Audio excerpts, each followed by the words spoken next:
Hey guys, sorry it's been a few days since I've posted a video. It's been a little bit chaotic just getting back into life after holiday. So I'm just bringing to you the next video in our Myths Around Laser series. And this video I want to talk around health and safety for our laser devices. It's been a bit of a hot topic recently. So I just want to address some things around that. And I will say there's some elements around this subject that can be quite emotive. So I'm going to just bring you fact, what the absolute requirements are, where, when we should be doing what, and try to avoid any emotive elements, shall we say. So when we're thinking about a laser, there's different types of health and safety that we need to think about depending on the device that we're using. So we're going to pull it back to the beginning when we look at class of laser. Now this isn't, when we look at health and safety, class isn't the only reason why we do certain things, but this is probably the area we talk about the most. So class of laser relates to a lot of different things, not just health and safety, but majority of the time we're talking about how much power a device has and what the health and safety implications because of that. There are other elements, so irradiance, spot size, there are other elements here to do with the class of laser, so by no means is this the only talking point, but I do just want to focus on the health and safety and the main reasons that we have to be, careful.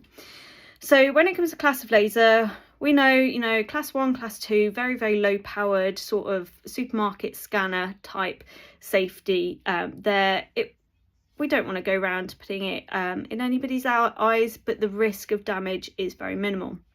So generally speaking, we don't wear eye protection. One of the myths around laser and the class is that it's only class 4 that you have to wear eye protection for. Now this isn't strictly true. There are some lower powered devices, lower class devices, 3B, where eye protection is required, but even if it's not required, it actually is highly recommended.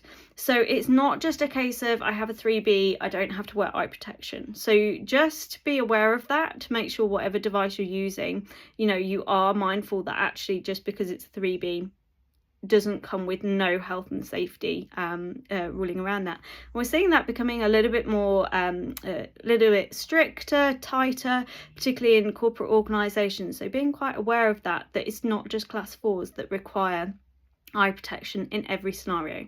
Not saying always, just saying generally. When it comes to eye protection, key points are that obviously we don't want that probe having direct contact with the naked eye, and that's both patient and handler, therapist, whoever it is within that room. Every laser will have what we call NOHD, which is non-hazardous ocular distance. Hope I got that right. And essentially that is what distance from that laser beam do we have to wear eye protection. So for a lot of lasers, around 4 to 5 feet away from the laser, anyone within that radius, that inner radius, will need to wear some form of eye protection. So always double check the laser you're using to make sure that you are aware of that NOHD. Particularly if you're using a laser in a larger space where you might be sharing that space with other people within the room. Obviously, if you're in a room, then that makes things a little bit easier. Second thing about eyewear is that the eye protection must be safe against the wavelengths that your device is using. So one of the things I see, particularly in clinics where they may have different types of lasers, is people sharing the goggles, or I see people asking regularly on social media, where can I get some extra pair of goggles? You must ensure that your eye protection protects against the wavelengths built into that specific laser machine. And the way you'll know that is on kind of all your eye protection, it will have a little engraving at the top, and it will have the wavelengths that eyewear protects against. So it's just making sure the device you have, the wavelengths that it puts out, those glasses, those goggles protect against those wavelengths. Then it's about, types of goggles out there. So every laser should provide eyewear. Obviously from a human perspective, they come as standard. With some devices, what I call doggles and moggles, come as standard. Sometimes they are an extra, but we must be seen to be protecting our patient as well as ourselves and our handlers. So these are great, specifically designed for our pets, because the straps go behind the ears and under the neck so that they have a better chance to stay on. There are some times where a patient will not tolerate them, and there are other methods that we can use to help protect the eyes for any patient, but it's just being aware that not only are we protecting ourselves, we should be protecting our patients as well, especially if we're doing anything in this kind of frontal region there. So that's the kind of biggest element of health and safety, I would say. Other things, other considerations, so particularly if you're working out of a clinic setting, so having the relevant signage on your doors, and again this is with all lasers, not just one specific class.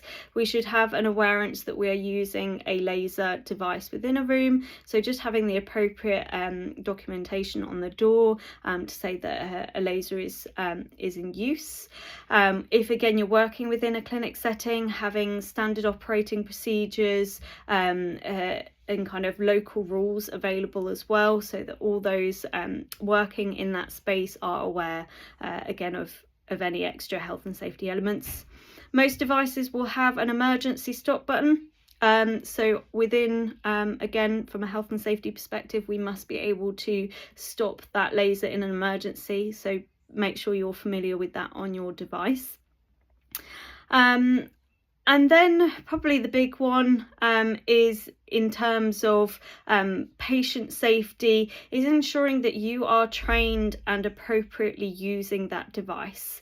So obviously with our higher powered devices, we generate warm, soothing heat. If, however, that device is used inappropriately, that could lead to skin irritation and thermal damage. What I will say around this is, I mean, personally, I've used class 4 lasers over 10 years, never once had an issue. But for me, training is absolute key, and making sure that you are using that device appropriately. But also making sure that you are continuously monitoring and checking your patient, which you should be doing anyway, because no matter what device you're using, you want to ensure that that patient is comfortable throughout their treatment. So, you know, again, your individual company that you're working with should do all the training to make sure that you're using the device appropriately. One of my old colleagues used to have a bit of a saying, and it's a little bit extreme, I will say, but you know, if you take a scalpel, in the wrong hands you can do a lot of damage with it, but in the right hands you can do a lot of amazing things.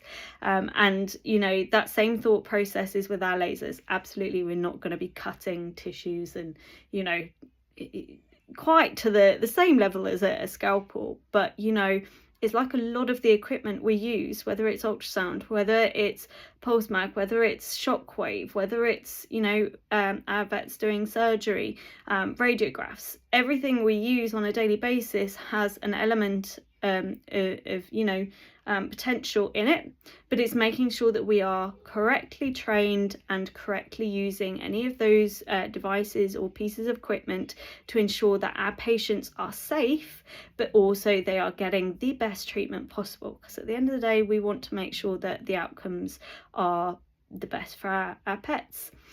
So that's all I'll say on that side of things. Training is key. Making sure we're using everything appropriately is absolute key. So those are the kind of main biggies around health and safety. I've mentioned a little bit around there being some differences on the human side. They have 2 classifications for their laser devices, which also kind of affects safety, which is quite interesting, and that's a newer element that I've come across recently.